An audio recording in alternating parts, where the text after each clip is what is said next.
Hi everyone, it's Tom Marquardt here. I am the current president of the Society of British and International Design, as well as the president and founder of Marquardt Plus, my practice here in Chicago in the US. I had a conversation last week with Vanessa Brady, the CEO of SBID, about practices and adapting to the current condition that's affecting the world. And my practice is fairly predisposed to what's going on by nature of how we operate. And since we do these Zoomtables that we've been putting together, Vanessa and I thought it might be a good idea to do one and create some clips on different subject matters that key members of our consulting team for Marquardt Plus contributed, and share them with you as a way to kind of inspire some new creative ways of thinking and how to operate and what to do in this kind of new world that we've all found ourselves in. So anyways, I hope you find these clips beneficial to you, and thanks again for considering taking a look. So Jennifer, I was thinking about what you said about humanity as a whole reuniting, and I was thinking about how our industry, and we're talking about everybody in the world, and then we're also talking about different companies within our industry, whether it be manufacturers or design firms, and what are they going to do about how they're going to get back together and start connecting with each other. But I was thinking about the group, the contract architecture and design community. And I think of it as being a very cozy and social community. I think that has a lot to do with the leadership of Cheryl Durst at IIDA. And I think maybe it has outsized significance for me because I'm an independent contractor. I sit in this is the way I always work, and I have worked this way for 11 years.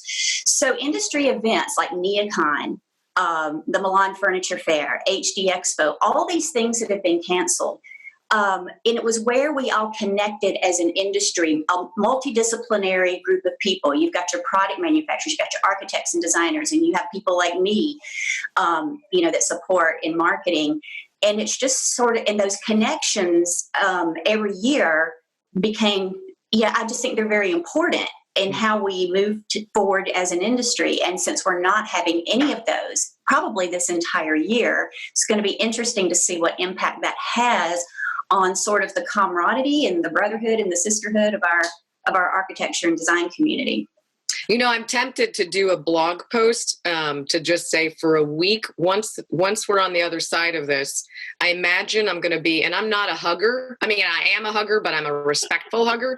But I imagine I'm going to be like George Bailey. Does everyone see It's a Wonderful Life when George Bailey realizes he's alive and he just runs down the snow-filled street just hugging everyone he comes across? I imagine that I might be that person for a day. And I'm going to write a blog post. For the day, can we all just accept that that's okay behavior? Because you're going to be running down a boulevard in what? Lincolnwood? Glenview? But Reva, I have the same feeling. I think that's one thing. So particularly those of us who are connectors have realized and appreciated is how that community and network helps us now and how to keep it going during this period of time. Right. Well, I'm glad we have the technology that we do, because imagine if we didn't have this, and considering what's going on in the world today. So at least it's really helps us keep connected. Right.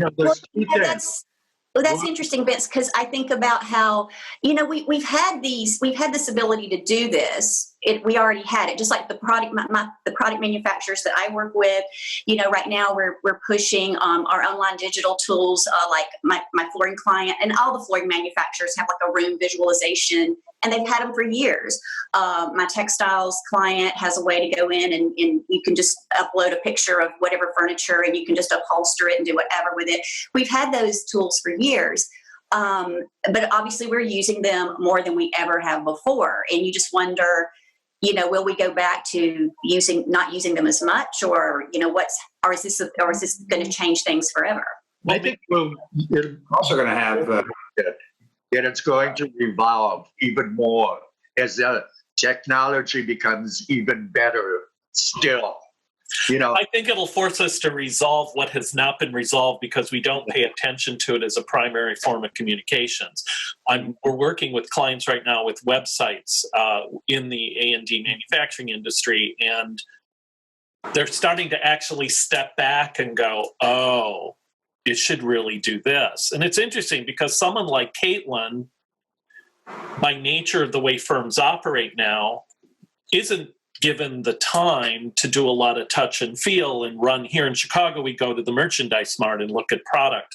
Very few firms provide those kinds of hours anymore. And so someone like Caitlin is like spending a morning and she's like finding everything online, and it's really hard for people to realize that that is their front face now. And it was before this, but I think this has stopped everybody. It's kind of made everybody step back like we're doing today, right? And kind of going, we need to rethink this whole thing. And now I have a client that wants to talk to us about doing a virtual neocon, right? So I'm not saying it'll replace things, but I think it's going to make us reevaluate those tools in very different ways. I mean, I can remember back when, Mark, we talked about the Atlas trait website.